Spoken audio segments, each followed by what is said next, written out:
Once again welcome back to my channel Raju Shukla classes. आज हम जो पढ़ाने जा रहे हैं वो इनकम टैक्स का है। एक चैप्टर जो पढ़ा है इनकम फ्रॉम सैलरी, उसी में से क्वेश्चन लिखे हुए क्वेश्चन नंबर 23। आप लोग देखें काफ़ी लंबा चौड़ा क्वेश्चन है, बोर्ड में हटाना थोड़ा मुश्किल हो रहा था। ये डॉक्टर HC मेहता का बुक से लिए हैं। तो चलिए हम लोग क्वेश्चन को स्टार्ट करते हैं। स्टार्ट करने से पहले रिक्वेस्ट करेंगे यदि नए देखते हैं तो चैनल को सब्सक्राइब कीजिए, ठीक है। तो चलिए हम लोग यहाँ पहले एक चार्ट ड्रॉ कर लेते हैं, लिख देते हैं computation of taxable salary of mister Raman Lal, यही नाम दिया हुआ है। असेसमेंट ईयर 2021-2022, ठीक है। चार्ट को थोड़ा सा संभाल के करना होगा, देखिए वर्किंग का जगह बचे मेरा। देखिए क्वेश्चन क्या लिखा है, from the following particulars compute the taxable salary of Shri Raman Lal for the assessment year 2021-2022। He is employed in Mumbai. सबसे जगह का ध्यान बहुत रखना है, कहाँ एम्प्लॉयड है? मुंबई में, at a textile mill on a monthly salary of 60,000 per month. Mumbai में एक टेक्सटाइल मिल में काम करता है जहाँ 60 रुपये पर मंथ सैलरी मिलता है। In addition he is entitled 1% commission on sales. इसके अलावा उसको सेल में 1% कमीशन मिलेगा। Sales for the previous year 10 lakh. Dearness allowance 10,000 per month under the term of employment. D उसको मिलता है 10 रुपये पर मंथ, जो कि एम्प्लॉयमेंट के सेवा के शर्त के अंतर्गत है। बोनस है 32,000। हाउस रेंट अलाउंस है 10,000 per month. Entertainment allowance 1,000 per month. Employer paid 1,000 income tax on perquisites. Employer क्या किया, उसको जो सुविधा मिलता है उस सुविधा के बदले में 1,000 रुपये का जो टैक्स है एम्प्लॉयर चुकाया। The employer provide leave travel concession, उसको एक लीव ट्रैवल कंसेशन दिया गया 3500 को शिमला घूमने के लिए। Which fulfill the condition prescribed by the central government, जो कि सेंट्रल गवर्नमेंट का द्वारा दिया गया जो आपको परफॉर्मा है या जो कंडीशंस है उसको फुलफिल करता है। He had been provided with the amenities of gas, electricity and water for which employer paid 50,000। उसको गैस, वाटर, इलेक्ट्रिसिटी तीनों का सुविधा मिलता है, जिसके लिए मालिक को कितना चुकाना पड़ता है? 50,000।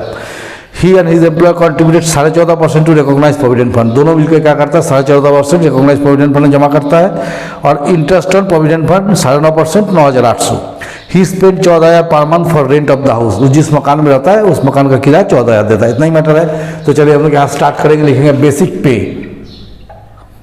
बेसिक पे कितना दिया आपको? 60,000 रुपया पर मंथ दिया है। तो 60,000 × 12 कर दीजिए, 6 12 72, 7,20,000 रुपया आ गया। फिक्स्ड कमीशन बोला जो सेल करता है उस पर 1% कमीशन मिलेगा। तो 10 लाख का सेल किया था पिछले साल, तो 1% कमीशन लगा दीजिए 1/100, तो आपको आ जाएगा 10,000। फिर यहाँ गया dearness allowance 10,000 per month, DA 10,000 per month, which are the terms which are given under the term of employment, जो सेवा के शर्त के अंतर्गत दिया गया। तो यहाँ लिख दिए, ठीक है। फिर देखिए बोनस जो पहले मिल रहा उसको लिखते चले जाएंगे 32,000। फिर देखिए हाउस रेंट अलाउंस, इसको लिखेंगे यहाँ पर house rent allowance under section 10(13)A। अभी हम नहीं जानते कितना निकालना पड़ेगा। एंटरटेनमेंट अलाउंस, एंटरटेनमेंट अलाउंस ये कितना दे रहा है? 1,000 पर मंथ। तो 1,000 × 12, 12,000 आ गया इसका। इसका अमाउंट हम लिखेंगे अभी यहाँ पर। अच्छा, एम्प्लॉयर पेड इनकम टैक्स, तो income tax paid by employer, income tax on perquisites, ये क्या हो जाएगा हमारा? एग्जेम्प्टेड हो जाएगा। Under section 10 sub section 10CC है ना, ये एग्जेम्प्ट होता है। तो देखिए employer provide leave travel concession, उसको लीव ट्रैवल कंसेशन दिया गया था। अच्छा, तो लीव ट्रैवल कंसेशन देखिए इसमें क्या होता है ना, लीव ट्रैवल कंसेशन में ये आपको अगर सेंट्रल गवर्नमेंट का प्रेस्क्राइब रेगुलेशन के अंदर जाइएगा तो वो एग्जेम्प्टेड होता है। अगर प्रेस्क्राइब शेड्यूल में नहीं जाइएगा तो इसमें टैक्स लगेगा। तो अभी तो प्रेस्क्राइब में है। He had been provided with the amenity of gas, water and electricity. तो गैस, वाटर एंड इलेक्ट्रिसिटी ये एमिनिटीज मिल रहा है आपको कितना का? 50,000 का। तो ये लिख दीजिए। इसका प्रोविडेंट फंड का है, तो पहले चलो हम कर लेते हैं पर calculation of taxable house rent allowance. ये निकालना पड़ेगा, कैलकुलेशन ऑफ टैक्सेबल HRA। यहां लिखेंगे list of the following is exempted from tax. निम्न में से जो कम होगा उस सीमा तक कर मुक्त होगा। तो देखिए सबसे पहले under section 10(13)A HRA receipt कितना थाउजेंड मिला आपको, अब ये देखना है थाउजेंड आपको मिला है, कितना दिखा रहा है 10,000 रुपया पर मंथ है ना, तो 10,000 इंटू 12 अगर हम ऐसे करते हैं तो ये आता है 1,20,000। सेकेंड करेंगे एक्सेस ऑफ रेंट पेड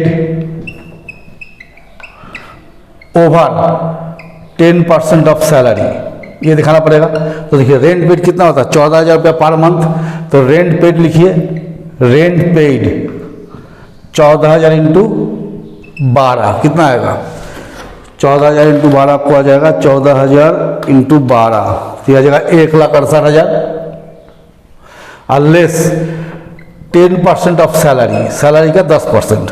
तो देखिए सैलरी फॉर दिस पर्पस क्या लेंगे, salary for this purpose basic DA plus fix commission, ये तीनों चीज जाएगा थाउजेंड में है ना। तो देखिए बेसिक कितना आपका है 7,20,000, फिक्स कमीशन कितना है 10,000 और DA कितना है 1,20,000, ये है सैलरी। तो 7,30,000 और 1,20,000 कितना हो गया 8,50,000, तो 8,50,000 का सैलरी, तो ये 8,50,000 का 10% ले लेंगे कितना आ जाएगा 85,000, तो 1,68,000 में 1,68,000 माइनस 85,000 तो आपको हो गया 83,000, ये आ गया। और मकान कहाँ है मुंबई में, एम्प्लॉय कहाँ होता है मुंबई, तो 50% ऑफ सैलरी, तो ये 8,50,000 का 50% ले लीजिए 4,25,000, ये तीन कंडीशन दिख रहा है हमको, तीन अमाउंट है 1,20,000, 83,000, 4,25,000, तो देयरफॉर अप टू सबसे कम कौन है 83,000, 83,000 एग्जेम्प्टेड, यहाँ तक छूट हो गया। तो टैक्सेबल कितना हो गया, कितना थाउजेंड मिला है 1,20,000, जिसमें टैक्स नहीं देना होगा 83,000 तक, तो 1,20,000 माइनस 83,000 तो कितना टैक्सेबल हो गया 37,000, तो हम लोग लिख देंगे 37,000। थाउजेंड का अमाउंट ठीक लिखा है ना, 10,000 पर मंथ है ना, देख लेते क्वेश्चन में, हाँ ठीक है। अब देखिए ये भी हो गया। अब हम लोग यहाँ पर क्या करेंगे, इस जगह में थोड़ा सा करना पड़ेगा calculation of excess of employer contribution towards RPF। देखिए एम्प्लॉयर कंट्रीब्यूशन कितना है 14.5%, लेस एग्जेम्प्टेड कितना होगा 12%, तो कितना ज़्यादा कर दिया 2.5%, तो excess of employer contribution to RPF। देखिए सैलरी मतलब यही आएगा जो हम लोग जोड़े हैं 8,50,000 का 2.5%, इतना ज़्यादा सैलरी फॉर दिस पर्पस वही होगा, तो 8,50,000 का 2.5% 21,250। कौन कौन सैलरी मिली है, सैलरी मिली आपको बेसिक पे, DA और फिक्स कमीशन, ये तीनों जोड़ कर लेना होगा। अब हम लोग और तो कुछ है नहीं, तो 7,20,000, 10,000, 1,20,000, 32,000, 37,000, 12,000, 50,000, 21,250, तो हो गया 10,02,250, 10,02,250, ये हो गया ग्रॉस सैलरी। इसमें कर देंगे लेस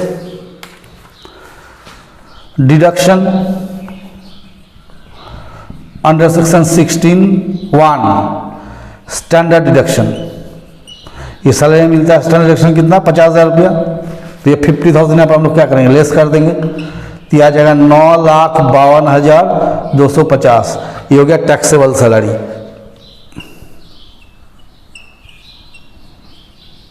देखिए आंसर जरा देख लें हम लोग मिला कि नहीं, हाँ आंसर मिल गया। तो देखिए सैलरी में क्या है ना कि सारा रेगुलेशन आपको याद रखना है और बाकी इसमें कुछ है नहीं, जितना भी रेगुलेशन हम शुरू में लिखे हैं या समझा है, हाउस रेंट से संबंधित हो कि किसी भी चीज़ से संबंधित हो, तो उसको आपको याद रखना, उसी को बेस करके क्वेश्चन माना। क्वेश्चन काफ़ी लंबा चौड़ा दिखता है, लेकिन कैलकुलेशन जो रिक्वायर्ड कैलकुलेशन है वो आपको सीखना ही पड़ेगा, उसके बेसिस पे ही बनेगा, चाहे किसी भी बुक से बनाइए, ये बुक हो या SBPD का बुक हो, कोई भी बुक हो, बनेगा इसी तरह से, कैलकुलेशन भी इसी तरह से होगा। तो चलिए मेरे साथ बने रहिए। अगर यदि पसंद आता है तो जरूर से उस चैनल को सब्सक्राइब कीजिए।